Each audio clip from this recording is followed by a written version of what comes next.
Hello दोस्तों, कैसे हो आप सब। आप सभी को प्यार भरा नमस्कार। स्वागत है आपका अपने यूट्यूब चैनल पॉइंट एजुकेटर में। और जैसा आप जानते हैं, हम यहाँ पर मोस्ट इम्पोर्टेंट टॉपिक करते हैं। तो एचटेट से रिलेटेड मैं आपको सीडीपी पार्ट करवा रही हूँ। और सीडीपी में आज एक मोस्ट इम्पोर्टेंट टॉपिक जो लास्ट 3-4 साल से एचटेट में क्वेश्चन जरूर आता है, और मेन एचटेट जो पीजीटी और टीजीटी लेवल का है उस पर आता है।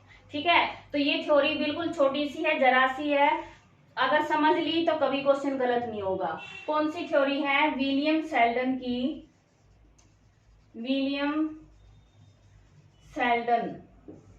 की टाइप थ्योरी। ठीक है, टाइप थ्योरी। अब टाइप थ्योरी क्या होती है, ट्रेड थ्योरी क्या होती है, ये सब मैं पहले करवा चुकी हूँ इसी कोर्स में। पर्सनैलिटी की अप्रोचेज नहीं देखी है तो जाकर देख सकते हैं। तो टाइप अप्रोच और टाइप थ्योरी है ये, और इसको नाम दिया है सोमैटो टाइप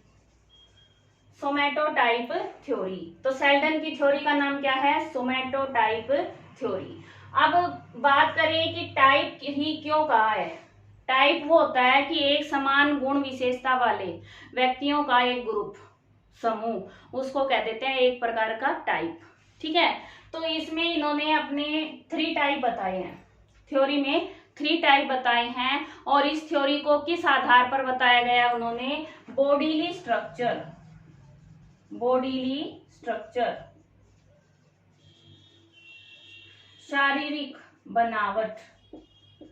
शारीरिक बनावट के आधार पर, और प्लस में टेम्परामेंट को भी इन्होंने शामिल किया है। स्वभाव, व्यक्ति का शरीर का बनावट और स्वभाव के आधार पर उन्होंने टाइप बताए हैं। कितने टाइप बताए हैं? 3 टाइप्स। कितने बताए हैं? 3 टाइप्स। अब इनको हम फ्लो चार्ट से समझें। सबसे पहले है एंडोमॉर्फिक। हिंदी में क्या कहेंगे? गोलाकृतिक। दूसरा हमारा है मेसोमॉर्फिक, और इसको कहेंगे आयताकृतिक। ठीक है, और ये हमारा इक्टो भी बोल देते हैं, एक्टोमॉर्फिक, लंबाकृतिक। अब समझो ये क्या है। अब जो एंडोमॉर्फिक यानी गोलाकृतिक, इनका जो बॉडी स्ट्रक्चर होता है, बॉडी होती है वो कैसी होती है? फैटी होती है, फैट, मोटे होते हैं। ठीक है, और उथला शरीर होता है, मोटा पेट होता है, उनकी स्किन है वो मोटी होती है, राउंड होता है यानी हाइट कम होती है, और राउंड से नीचे ऐसे फैले से दिखते हैं। तो उनको इन्होंने क्या नाम दिया है? एंडोमॉर्फिक। इनका टेम्परामेंट, स्वभाव कैसा होता है इनका? ये बहुत ही सोशलेबल होते हैं, सामाजिक होते हैं। ठीक है, सामाजिक व्यक्ति होते हैं, बड़े रिलैक्स रहते हैं, किसी चीज में जल्दबाजी नहीं करते, और बहुत ही इंजॉय करते हैं अपनी लाइफ को। ठीक है, खुश रहते हैं, हैप्पी रहते हैं। और इसके साथ इन्होंने हर टेम्परामेंट का एक नाम दिया है, वो बाद में बताती हूँ। अब मेसोमॉर्फिक क्या होता है? एंडोमॉर्फिक और इक्टोमॉर्फिक इनके बीच का होता है। तो इससे पहले हम कर लेते हैं एक्टोमॉर्फिक। एक्टो यानी लंबाकृतिक, यानी लंबे होते हैं, बॉडी कैसी होती है? हाइट लंबी होती है। ठीक है,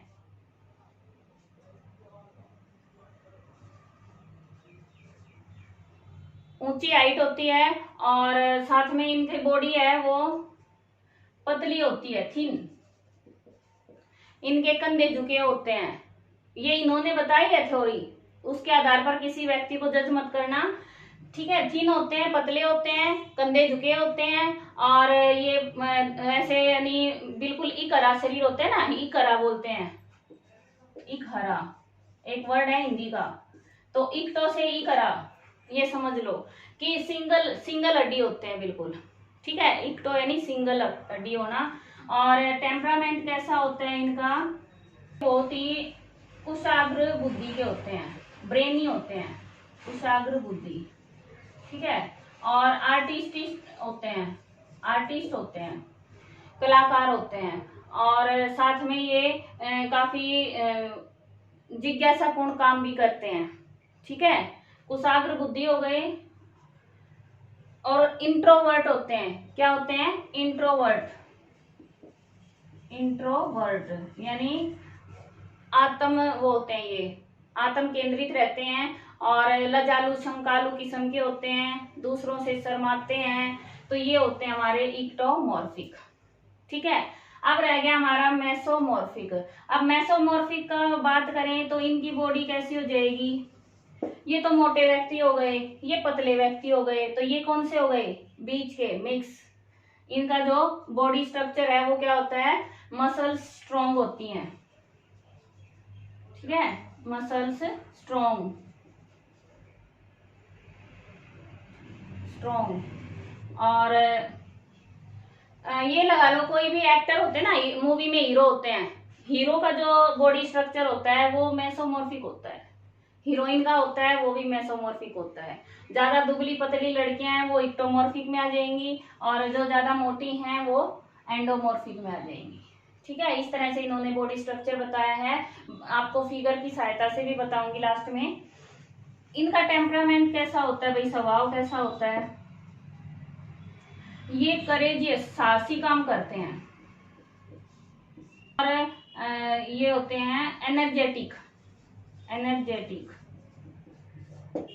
यानी एनर्जी से भरपूर रहते हैं, ठीक है, पूरी तरह से एनर्जी से भरपूर रहते हैं, शरीर उनका स्वस्थ रहता है, मजबूत होता है। और इस तरह से हम तीनों को अलग अलग कैटेगरी में डाल सकते हैं, कोई व्यक्ति कैसा कौन सी कैटेगरी में ये बता सकते हैं। क्लियर हुआ इतना। अब मैंने बताया था कि टेम्परामेंट का नाम अलग अलग दिया था इन्होंने, तो जो एंडोमॉर्फिक का टेम्परामेंट होता है, स्वभाव होता है, इसका नाम उन्होंने दिया है विसिरोटोनिया,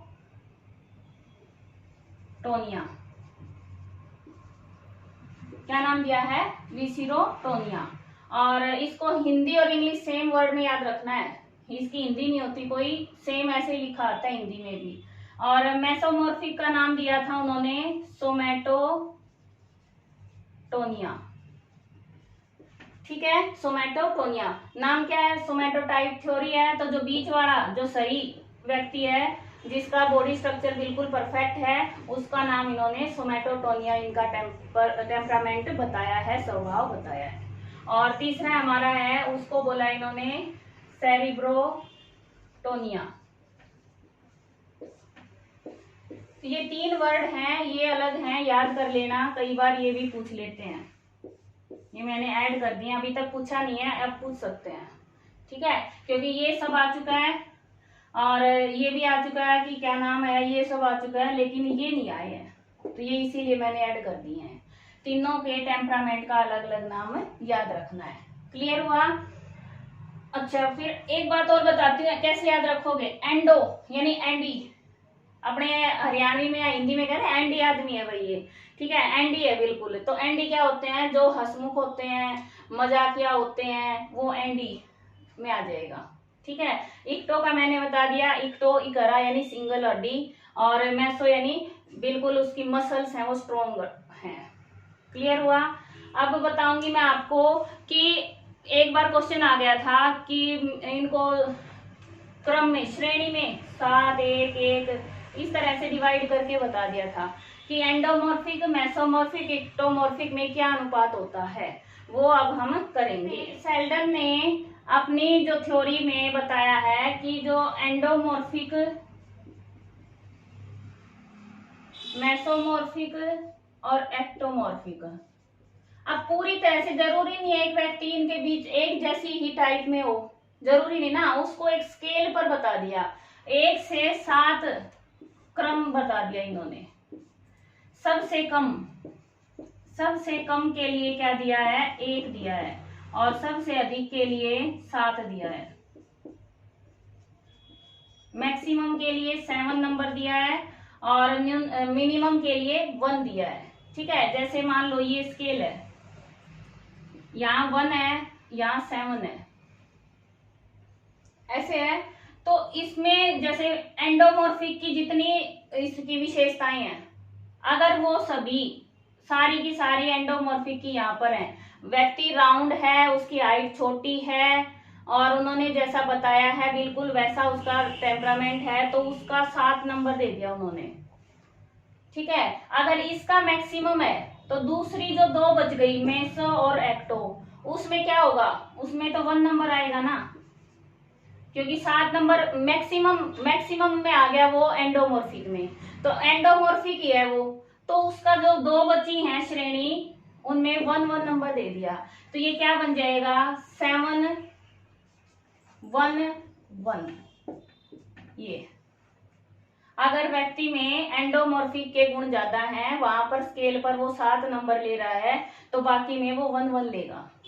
ठीक है, ऐसे ही अब ये और एक क्रम भी होता है इनमें, एंडो का पहला होता है, फिर मेसो, फिर एक्टो, तो मेसो एंडो के नीचे 7 आएगा। पेपर में क्वेश्चन कैसे आता है, उसमें आ जाता है कि किसी व्यक्ति का मीसो पर जो क्रम है या श्रेणी है वो 3 है, ठीक है, और इक्टो पर 4 है, और तीसरा दे दिया एंडो पर क्या है, 1 है। तो व्यक्ति का ये क्रम क्या होगा, हम कैसे लिख सकते हैं, तो देखो एंडो में कितना है 1, तो यहाँ क्या लिख देंगे 1, फिर मेसो में कितना है 3, यहाँ लिख दिया 3, और फिर क्या लिख दिया 4, तो ये हमारा आंसर होगा 1 3 4। क्लियर हुआ। और जो होती है ना बैलेंस्ड पर्सनैलिटी, बैलेंस्ड, बिल्कुल बैलेंस्ड पर्सनैलिटी होती है, वो होती है 4 4 4। क्या होती है 4 4 4। तो ये भी एक क्वेश्चन बन सकता है कि सेल्डन की थ्योरी में बैलेंस्ड पर्सनैलिटी के लिए क्या श्रेणी क्रम दिया गया है, रैंकिंग क्या दी गई है, तो वो एंडो पर 4 होगा, मेसो पर 4 होगा, और एक्टो पर भी 4 होगा। ठीक है, तो ये इसकी क्या हो जाएगी, बैलेंस्ड पर्सनैलिटी का रैंकिंग, श्रेणी क्रम। क्लियर हुआ ना। तो ये क्वेश्चन इजी सा होता है, बस हमें ये क्रम याद रखना है, एंडो मेसो एक्टो। जैसे मैंने समझाया है, पहले एंडो होते हैं एंडोमॉर्फिक, फिर उन्होंने बताया था मेसो के बारे में, फिर उन्होंने इक्टो के बारे में, तो वो सेम क्रम ही रखना है। क्लियर हुआ। के द्वारा आपको बता रही हूँ कि कैसे दिखते हैं, क्योंकि मैंने वैसे बता दिया ओरली, लेकिन फोटो के द्वारा बता रही हूँ कि एंडोमॉर्फिक कैसे होते हैं। आप देखिए पिक्चर में एंडोमॉर्फिक ये, फिर हमारा ये एक्टोमॉर्फिक और मेसोमॉर्फिक, तीनों तरह के फिगर हमारे सामने हैं कि कैसे कैसे फिगर वाले व्यक्ति होते हैं। क्लियर हुआ।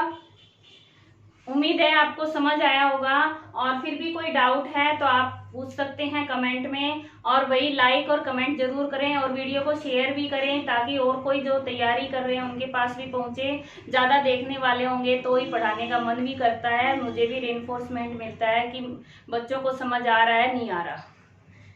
आपका दिन शुभ हो। धन्यवाद।